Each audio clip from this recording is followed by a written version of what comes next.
26માંથી એક પણ બેઠક ગુમાવી તો ગુમાવવાનું આપણે જ છે. ભાજપના શક્તિ સંમેલનમાં રૂપાણીની સૂચક ચેતવણી.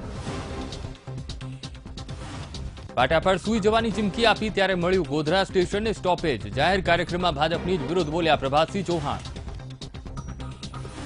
નર્મદામાં સસ્તા અનાજ એસોસિએશનના સરકારને ચાપકા આપી એમના ભાઈએ કહ્યું નરેન્દ્રભાઈ આમ પણ કશું આપતા નથી. સુરતના અડાજણમાં મહિલા તબીબના આપઘાતની મામલે મૃતકના પતિની ધરપકડ તો આત્મહત્યા પહેલા મહિલા તબીબે ફેસબુક પર મૂકી હતી પોસ્ટ. અમદાવાદમાંથી માનવ તસ્કરીનો પર્દાફાશ. એક મહિલાની ધરપકડ 7 દિવસના રિમાન્ડ મંજૂર. રાજ્યભરમાંથી 90 કેદીઓ આપી શકશે ધોરણ 10ની બોર્ડની પરીક્ષા. શિક્ષકો પરીક્ષા લેવા જશે જેલમાં.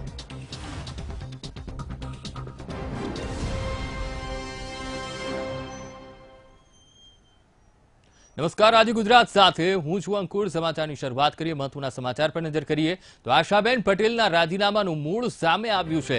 દિનેશ પટેલને ઊંઝા એપીએમસીના ચેરમેન બનાવવા રાજીનામું ધર્યું છે. તો બિલ્ડર દિનેશ પટેલની આશાબેનને એમએલએ બનાવવામાં મહત્વપૂર્ણ ભૂમિકા રહી છે. તો ભાજપના પ્રદેશ મહામંત્રી કેસી પટેલના વેવાઈ છે દિનેશ પટેલ, અને દિનેશ પટેલ ઊંઝા એપીએમસીના ચેરમેન બનવા માંગે છે. દિનેશ પટેલ ઊંઝા એપીએમસીના ચેરમેન બની શકે છે. સૂત્રો પાસેથી આ માહિતી મળી રહી છે. અને દિનેશ પટેલ માટે શું આ એમએલએ પદ છોડ્યું છે? સૌથી મોટો સવાલ. દિનેશ પટેલે આશા પટેલની ઇલેક્શન દરમિયાન ખૂબ જ મદદ કરી હતી. આજ મુદ્દે સંવાદદાતા કમલેશ રાવલ ફોન લાઈન પર. જી કમલેશ, આશાબેન પટેલે રાજીનામું આપ્યા બાદ ત્યારબાદ ખળભળાટ મચી ગયો છે. ખાસ સમાજ પણ એક ઉગ્રતા ધારણ કરી રહ્યો છે. ત્યારે ખરેખર રાજીનામા પાછળ મૂળ શું હોઈ શકે? ચોક્કસ આપને જણાવું કે જે રીતે ઊંઝાના ધારાસભ્ય આશાબેન પટેલ દ્વારા અચાનક રાજીનામું આપવામાં આવ્યું અને ત્યારબાદ જે રાજકીય ગરમી શરૂ થઈ છે, રાજીનામાનો મૂળ શોધવાનો પ્રયાસ થઈ રહ્યો છે, તો બીજી તરફ કોંગ્રેસ દ્વારા આશાબેનને મનાવવાના પ્રયાસ થઈ રહ્યા છે. આ બધાની વચ્ચે રાજીનામા પાછળ એક કારણ એવું જવાબદાર હોઈ શકે છે. અને સૂત્રો તરફથી જે રીતે આધારભૂત સૂત્રો તરફથી જે રીતે માહિતી મળી રહી છે તે મુજબ આશાબેન પટેલના જે રાજીનામા પાછળ ઊંઝા એપીએમસી નું આગામી માર્ચ મહિનામાં જે ઇલેક્શન આવી રહ્યું છે ચેરમેન પદ માટેનું, આ ઇલેક્શન જવાબદાર હોવાનું હાલ સામે આવી રહ્યું છે. એક વિગત એવી મળી રહી છે કે જે દિનેશભાઈ પટેલ છે, પાર્ક બિલ્ડર છે, અને પાર્ક બિલ્ડર વાળા દિનેશભાઈ પટેલે આશાબેનને જયારે વિધાનસભાની ચૂંટણીમાં તેઓ ચૂંટણી લડી રહ્યા હતા તે વખતે તેમને ખૂબ મદદ કરી હોવાની વિગત સામે આવી છે. અને આ મદદના બદલામાં અને જયારે દિનેશભાઈને હવે એપીએમસીના ચેરમેન પદ માટે તેઓ ચૂંટણી લડવાના છે, તેઓ ચેરમેન પદ કબજે કરવા માટેના પ્રયાસ કરી રહ્યા છે. ત્યારે ચૂંટણી લડવાના ભાગરૂપે જે મદદ કરવામાં આવી હતી એ મદદનું ઋણ ચૂકવવા માટે આ જે રાજીનામું આપવામાં આવ્યું હોય તે પ્રકારની એક વિગત હાલ સામે આવી છે. અને આધારભૂત સૂત્રો પણ આ વાતને સમર્થન આપી રહ્યા છે. તો બીજી તરફ દિનેશભાઈ પટેલનો આ મામલે સંપર્ક કરવાનો પ્રયાસ કરવામાં આવ્યો હતો, પરંતુ દિનેશભાઈ પટેલે પોતે હોસ્પિટલમાં હોવાનું અને તેઓ આ બાબતે કઈ હાલ નહીં કહેવા માંગતા હોવાનું જણાવીને તેમણે સંપર્ક કાપી નાખવાનો પ્રયાસ કર્યો હતો. જી બિલકુલ કમલેશ, સમગ્ર માહિતી સાથે જોડાવા બદલ આપનો આભાર. તો દિનેશ પટેલે આશાબેનને જીતાડવા મહત્વની ભૂમિકા ઇલેક્શનમાં ભજવી હતી. અને દિનેશ પટેલ ભાજપના પ્રદેશ મહામંત્રી કેસી પટેલના વેવાઈ છે. તો આશાબેન સાથેના સમાધાન મુજબ ભાજપ દિનેશ પટેલને ઊંઝા એપીએમસીના ચેરમેન બનાવશે. દિનેશ પટેલે આશા પટેલને જીતાડવામાં ખૂબ મદદ કરી હતી. ત્યારે દિનેશ પટેલ ઊંઝા એપીએમસીના ચેરમેન બનવા માંગે છે. ત્યારે સૌથી મોટો સવાલ, આશાબેનને શું ફાયદાનો સોદો કર્યો છે? આ શું રાજીનામાનું સત્ય છે? ઊંઝાના ધારાસભ્ય આશાબેન પટેલે પદ પરથી રાજીનામું આપ્યું છે. ત્યારે કોંગ્રેસ દ્વારા આશાબેનને પક્ષમાં ફરી પરત લાવવા માટે કવાયત શરૂ કરવામાં આવી છે. વિપક્ષના નેતા પરેશ ધાનાણી સહિતના નેતાઓ દ્વારા આશાબેનને પક્ષમાં ફરીથી લાવવાના પ્રયાસ કરવામાં આવી રહ્યા છે. તો આશાબેનને સંગઠનમાં સ્થાન આપવાની વાતને કોંગ્રેસના હાઈકમાન્ડે મંજૂર કરી છે. મહત્વનું છે કે આશાબેને વિધાનસભા અધ્યક્ષ રાજેન્દ્ર ત્રિવેદીને રાજીનામું આપ્યું હતું. સાથે જ આશાબેને કોંગ્રેસ અધ્યક્ષ રાહુલ ગાંધી અને પ્રદેશ પ્રમુખ અમિત ચાવડાને પત્ર લખ્યો હતો. આ પત્રમાં આશાબેને લખ્યું છે કે રાહુલ ગાંધીની આગેવાનીમાં પણ પક્ષ લોકોનું મન જીતવામાં નિષ્ફળ રહ્યું છે. સાથે જ પાર્ટી તરફથી સહકાર ન મળતા હોવાના આશાબેને આક્ષેપ કર્યા હતા.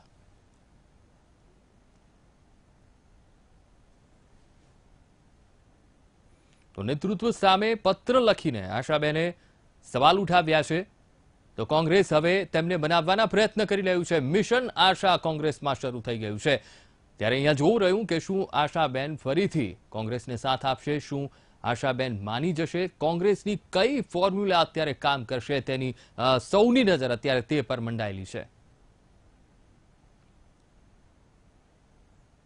લોકસભાની ચૂંટણીને લઈને ભાજપ દ્વારા લોકસભાની 26 બેઠકો પર જીત મેળવવા પાયાનું સંમેલન યોજવામાં આવ્યું હતું, જ્યાં મુખ્યમંત્રી વિજય રૂપાણીએ કાર્યકર્તાઓને સંબોધન કર્યું હતું, જેમાં તેમણે કહ્યું હતું કે આપણે સત્તાલક્ષી પક્ષના કાર્યકર્તા નથી, પરંતુ આજીવન ભાજપના જ કાર્યકર્તા છીએ. કેરળમાં ભાજપની સત્તા નથી, છતાં કાર્યકર્તા લડે છે, પરંતુ ગુજરાતમાં તો ભાજપની જ સરકાર છે. આથી ગુજરાતમાં 26માંથી એક પણ બેઠક આપણે હાર્યા તો ગુમાવવાનું આપણે જ છે. માટે આપણે લોકસભાની 26 બેઠકો જીતવા માટે ઘરે ઘરે જઈને તથા પ્રચાર પુસ્તિકાઓ લોકો સુધી પહોંચાડીને ભાજપને જીત અપાવવાની છે.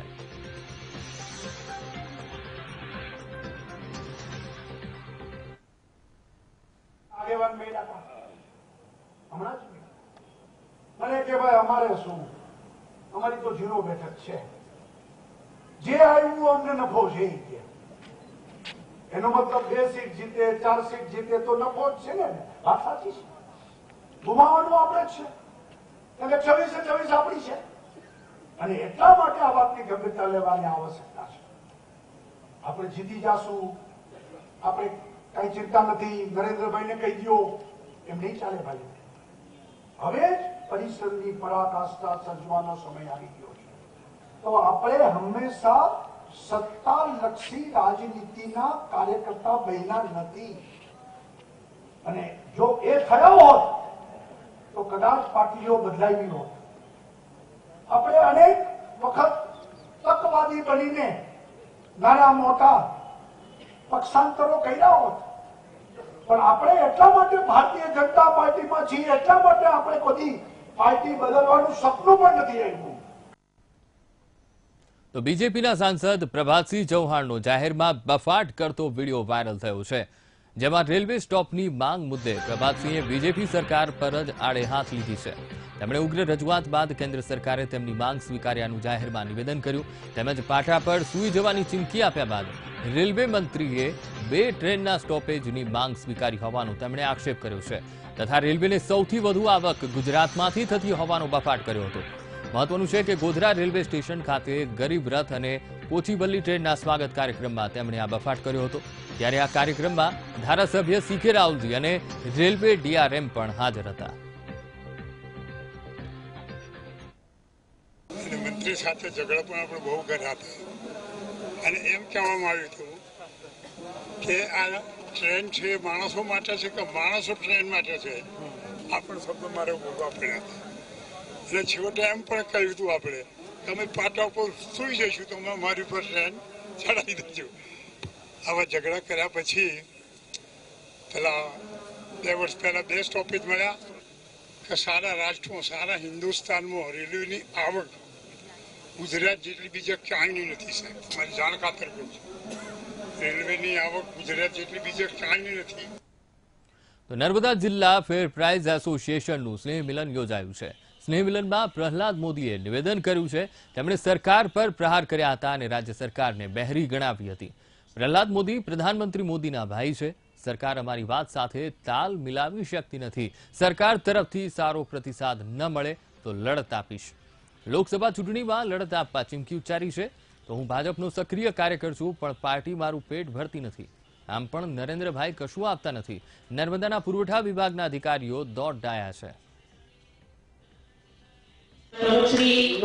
સરકાર સાથે ઘણા સમયથી અમારી માંગો બાબતે વારે વારે રજૂઆતો કરતા આવ્યા છીએ, પણ સરકાર બેરાકાંડના કારણે અમારી વાતો સાથે તાલ મિલાવી શકતી નથી એવું લાગે છે. એક અલ્ટિમેટમ અને એક આભાર હું વિજય રૂપાણીને એના હાથમાં જ પકડાવવાનો છું. જો આપણું કામ થશે તો આભાર, ન થાય તો અલ્ટિમેટમ. એટલે એમાં કોઈ ચિંતા કરવાની જરૂર નથી. પાર્ટી પાર્ટીના ઠેકાણે.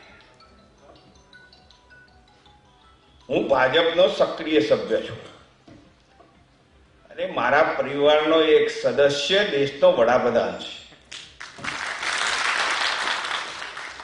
છતાં હું તમારી સામે બેઠો છું અને 25મી સપ્ટેમ્બરે 7 લાખ લોકોને જંતર મંતર ઉપર ભેગા કર્યા. પાર્ટી પેટનું નથી હાલતી, નરેન્દ્રભાઈ કશું હાલતા જ નથી. તો સુરતના અડાજણમાં મહિલા ડોક્ટરના આપઘાતને મામલે પોલીસે મૃતક મહિલા ડોક્ટરના પતિની ધરપકડ કરી છે. મહિલાના પતિ ડોક્ટર ચિંતન પટેલને પોલીસે ઝડપ્યો છે. તો મહિલાના પિયરિયાઓએ પોલીસમાં ફરિયાદ નોંધાવી હતી. સાસરિયાના ત્રાસથી મહિલાએ પગલું ભર્યાનો આક્ષેપ કર્યો હતો. ગઈકાલે ડોક્ટર મનાલી પટેલે આપઘાત કર્યો હતો. નિવાસસ્થાને ગળે ફાંસો લગાવીને અંતિમ પગલું ભર્યું હતું. તો સાસરિયા પક્ષના અન્ય આરોપીઓને પોલીસ પકડશે. આત્મહત્યા પહેલા ડોક્ટર મનાલી પટેલે ફેસબુક પર કેટલાક પોસ્ટ પણ કરી હતી. તો સાસરી પક્ષના વડીલોને ઉદ્દેશીને તેણે પોસ્ટ કરી હતી. તેમાં તેણે જણાવ્યું હતું કે સાસરે જતી દીકરી કરતા ઘરે આવતી વહુને વધુ મહત્વ આપો, જમાઈ કરતા દીકરાને વધુ મહત્વ આપો. વડીલો આટલું સમજી જાય તો અનેક ઘર તૂટતા બચી જશે.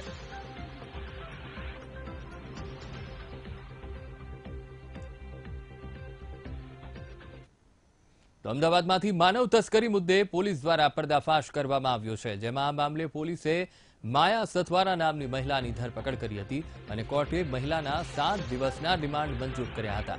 આથી પોલીસ દ્વારા મહિલાની પૂછપરછ કરતા મહિલાએ અપહરણ કરાયેલી કિશોરીને 3 અલગ અલગ જગ્યાએ વેચી હોવાનો ખુલાસો કર્યો હતો. ત્યારે પૂછપરછમાં માનવ તસ્કરી મુદ્દે વધુ ખુલાસા થાય તેવી શક્યતા સેવાઈ રહી છે. મહત્વનું છે કે 11 માર્ચ 2017માં કિશોરીનું અપહરણ કરાયું હતું. તો મહિલા જ મહિલાની દુશ્મન બની છે તે પ્રકારનો આ કિસ્સો સામે આવ્યો છે. કિશોરીનું અપહરણ કરવામાં આવ્યું હતું. તો પોલીસે આ માનવ તસ્કરીનો પર્દાફાશ કર્યો છે. તો પાલડી સ્કાઉટ ભવન ખાતે આવેલા મંદિરને 5 દિવસ પહેલા કોર્પોરેશને તોડી પાડતા સ્થાનિકોમાં આક્રોશ જોવા મળ્યો હતો અને તંત્રને રજૂઆત કરતા ફરીથી મંદિર બનાવવા માટે કોર્પોરેશને પરવાનગી આપી હોવાથી સ્થાનિકોએ ફરીથી મંદિર બનાવવાનું શરૂ કર્યું છે. મહત્વનું છે કે આ મંદિર રોડ ઉપર હોવાથી અને પરવાનગી વગર બાંધકામ થયું હોવાથી આ મંદિરને તોડી પડાયું હતું.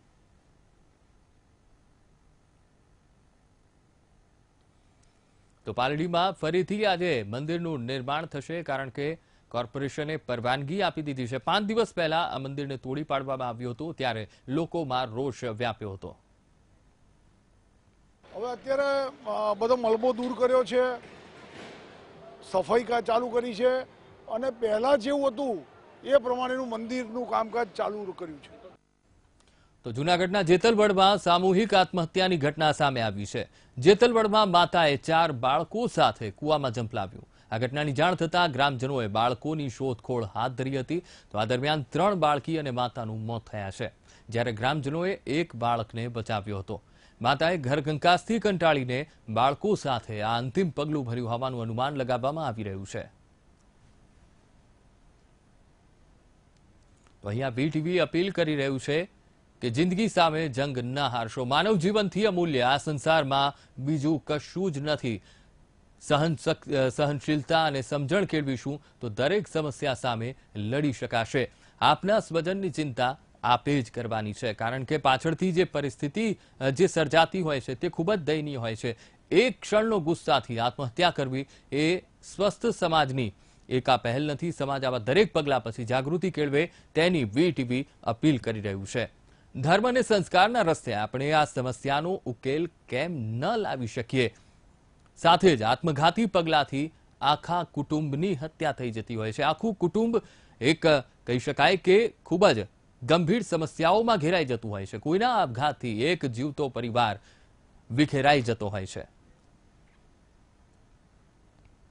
તો સમાચારમાં હાલ સમય થયો છે બ્રેકનો, લઈએ. તો રાજકોટના જેતપુરમાં બ્રિજ નિર્માણ કાર્યમાં પોલમપોલ સામે આવી છે.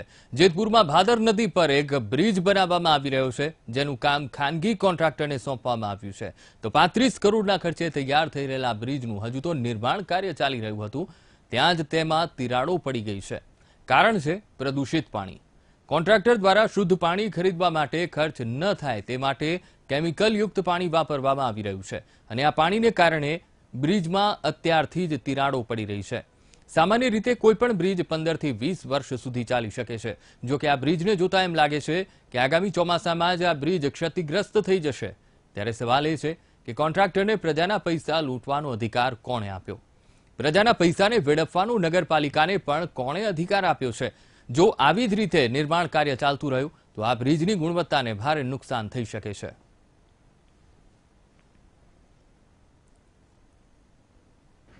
આ પુલ જ્યારથી બન્યો ત્યારથી હું કહું છું કે મટીરિયલ નબળું વપરાય અને પાણી લાલ કેમિકલ વાળું પાય છે, પણ આ સત્તાધીશોએ કોઈ ધ્યાનમાં લીધું નહીં. બરોબર, આજે હું અહીંથી નીકળી તો લાલ પાણી પીવડાવતા હતા કેમિકલ વાળું, અને હું જોઈ ગઈ એટલે મેં તરત જ બધાને જાણ કરી.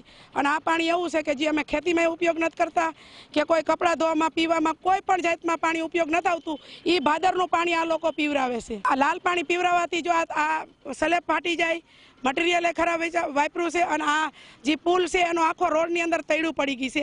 પણ મારી એટલી માંગ છે કે જે આ હાલનાર પુલ બની રહ્યો છે એ 35 કરોડ રૂપિયાનો છે, એ ફોરેસ્ટર લેબોરેટરીમાં જાય તો ખબર પડે સત્તાધીશોને કે આ કેવો પુલ બન્યો છે. તો સુરતના સચિન જીઆઈડીસી પોલીસ સ્ટેશનમાં તોડબાદ પત્રકારો અને એનજીઓના સભ્યો સામે ફરિયાદ થઈ છે. લુમ્સના કારખાનાના માલિક પાસેથી ખંડણી માંગતા કારખાનાના માલિકે ફરિયાદ કરી છે. તો મળતી માહિતી મુજબ લુમ્સના કારખાનાના માલિક પાસેથી પત્રકારો અને એનજીઓના સભ્યોએ 1 લાખ રૂપિયાની માંગ કરી હતી. તોડબાદ પત્રકારો અને એનજીઓના સભ્યો કારખાનાના સીસીટીવીમાં કેદ થયા હતા. તો આ મામલે કારખાનાના માલિકે સચિન પટેલ, વિકાસ મિશ્રા, શીતલ બૈસા સહિત 5 લોકો સામે ફરિયાદ કરી છે. પોલીસે કારખાનાના માલિકની ફરિયાદને લઈને આગળની કાર્યવાહી હાથ ધરી છે.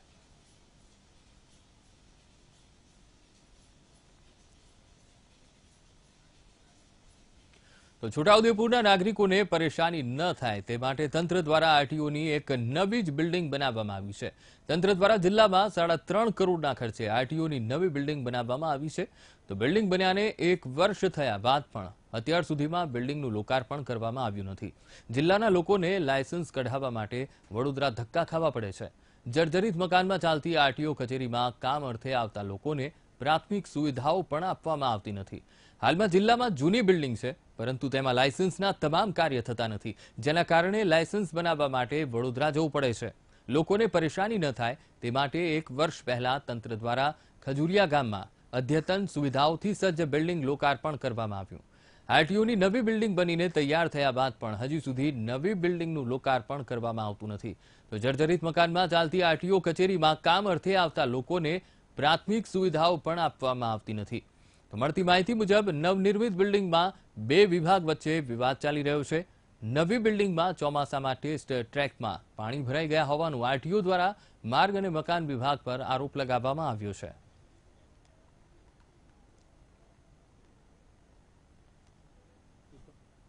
સદરનું મકાન 2018ની જાન્યુઆરી મહિનાની સાલમાં જ મલાજા ગામ ખાતે સંપૂર્ણપણે બનીને તૈયાર થઈ ચૂકેલ છે, અને સદરનું કામ ટોટલ ટેન્ડરના સ્પેસિફિકેશન મુજબ અને એસ્ટિમેટમાં વર્ણવેલી ક્વોન્ટિટી મુજબ પૂર્ણ થઈ ગયેલ છે.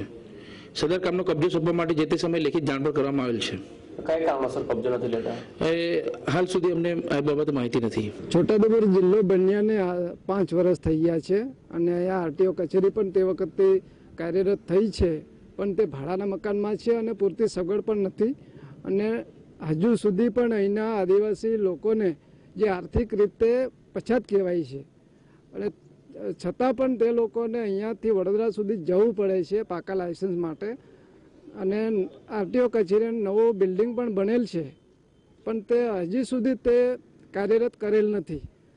તો એની પબ્લિકને એટલી માંગ છે કે તે આરટીઓ કચેરીનું બિલ્ડિંગ સત્વરે ચાલુ કરવામાં આવે. સરકારમાં જે અત્યારે નવી કચેરી બની એમાં 20,000 સ્ક્વેર મીટરની જગ્યા ફાળવેલ છે, જે પૈકી અંદાજે 14,000 સ્ક્વેર મીટરમાં કમ્પાઉન્ડ વોલ કરેલ છે, અને બાકીની 6,000 સ્ક્વેર મીટર જગ્યા છોડી દીધેલ છે. અને જે ટેસ્ટ ટ્રેક બનાવ્યો છે એનો એક ટ્રેકનો કંટ્રોલ રૂમ પણ તૈયાર થયો નથી, અને ડ્રાઇવિંગ ટેસ્ટ ટ્રેકમાં પણ આ ચોમાસામાં પાણી ભરાઈ ગયું હતું. અને બાંધકામ સિવાયની જે ખુલ્લી જગ્યામાં જમીનનું કોઈ પણ જગ્યાએ સરખું લેવલ નથી. એવા કારણોના લીધે અમારા આરટીઓ પારેજી સાહેબે સરકારમાં રિપોર્ટ કરેલો છે, અને એની ઉપર આગળની કાર્યવાહી જેમ વડી કચેરી કહેશે એ મુજબ ચાલુ છે. તો આજે ગુજરાતમાં સમય થયો છે બ્રેકનો. લઈએ માં બફાટ કરતો વિડીયો વાયરલ, રેલવે સ્ટોપની માંગ મુદ્દે પ્રભાતસિંહે બીજેપી સરકારને દાડે હાથ લીધી. તેમણે ઉગ્ર રજૂઆત બાદ કેન્દ્ર સરકારે તેમની માંગ સ્વીકાર્યાનું જાહેરમાં નિવેદન કર્યું. તેમજ પાટા પર સૂઈ જવાની ચીમકી આપ્યા બાદ રેલવે મંત્રીએ 2 ટ્રેનના સ્ટોપેજની માંગ સ્વીકારી હોવાનો તેમણે આક્ષેપ કર્યો છે. તો રેલવેને સૌથી વધુ આવક ગુજરાતમાંથી થતી હોવાનો બફાટ કર્યો હતો. ભાજપના ક્લસ્ટર સંમેલનમાં સીએમ રૂપાણીનું સંબોધન. સીએમ રૂપાણીએ કહ્યું કે લોકસભાની 26 બેઠકો પર જીત મેળવવા પાયાનું સંમેલન. આપણે સત્તાલક્ષી પક્ષના કાર્યકર્તા બન્યા નથી. કેરળમાં ભાજપની સત્તા નથી છતાં કાર્યકર્તા લડે છે. આજીવન આપણે ભાજપના કાર્યકર્તા છીએ. 26માંથી એક પણ બેઠક આપણે હાર્યા તો ગુમાવવાનું આપણે જ છે. લોકસભા ચૂંટણી પહેલા ચૂંટણી પ્રચાર માટે બીજેપીનું અભિયાન. ભાજપના રાષ્ટ્રીય અધ્યક્ષ અમિત શાહ શરૂ કરશે અભિયાન. 12 ફેબ્રુઆરીથી અમદાવાદથી અપના ઘર ભાજપ કા ઘર અભિયાન હાથ ધરશે. લોકસભાની ચૂંટણી પહેલા કોંગ્રેસ કરશે હાઈ પાવર કમિટીની રચના. મળતી માહિતી મુજબ હાઈકમાન્ડ દ્વારા 8 સભ્યોની કમિટી તૈયાર કરવામાં આવશે, જેમાં સિનિયર અને જુનિયર નેતાઓનો સમાવેશ કરવામાં આવશે. તો અમિત ચાવડા, અર્જુન મોઢવાડિયા, સિદ્ધાર્થ પટેલ, અલ્પેશ ઠાકોર, તુષાર ચૌધરી, પરેશ ધાનાણી, ભરતસિંહ સોલંકી અને પ્રદેશ પ્રભારીની 8 સભ્યોની કમિટી તૈયાર કરાશે. આશાબેન પટેલના રાજીનામાનું મૂળ આવ્યું સામે. દિનેશ પટેલને ઊંઝા એપીએમસીના ચેરમેન બનાવવા રાજીનામું આપ્યું હોવાની માહિતી આવી સામે.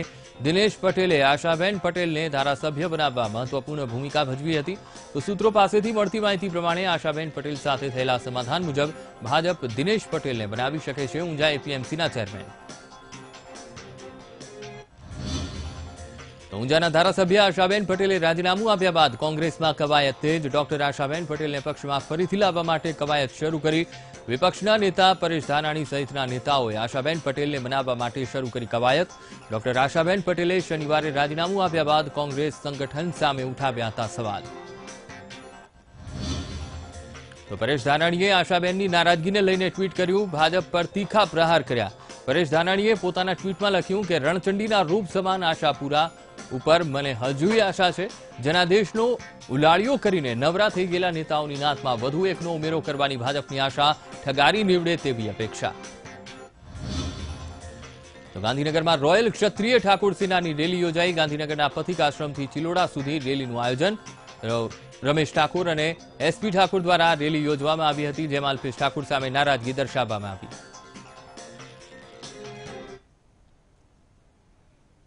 આજે ગુજરાતમાં હાલ બસ આટલું જ. વધુ સમાચાર માટે આપ જોતા રહો વીટીવી ન્યૂઝ. નમસ્કાર.